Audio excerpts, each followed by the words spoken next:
భారత్ తమకు ముఖ్యమైన భాగస్వామి, అందుకే రష్యా ఆయిల్ కొనుగోలు విషయంలో 30 రోజుల పాటు వెసులుబాటు కల్పించామని అమెరికా అధ్యక్షుడు డొనాల్డ్ ట్రంప్ స్పష్టం చేశారు.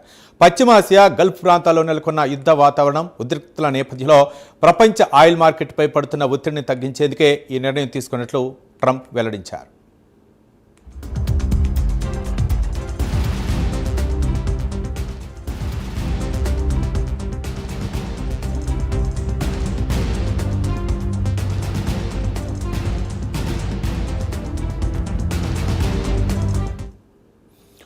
అమెరికా ఆంక్షల కారణంగా సముద్రంలో నిలిచిపోయిన రష్యన్ క్రూడ్ ఆయిల్ షిప్మెంట్లను భారతీయ రిఫైనరీలు కొనుగోలు చేసేందుకు ఈ 30 రోజుల గడువు ఉపయోగపడుతుందని ట్రంప్ తెలిపారు.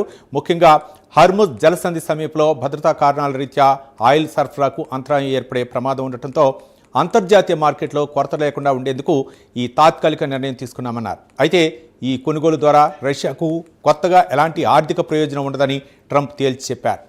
ప్రపంచవ్యాప్తంగా అమెరికాలోనూ ఆయిల్ నిల్వలు పుష్కలంగా ఉన్నాయని, పరిస్థితి త్వరలోనే సర్దుబాటు అవుతుందన్నారు.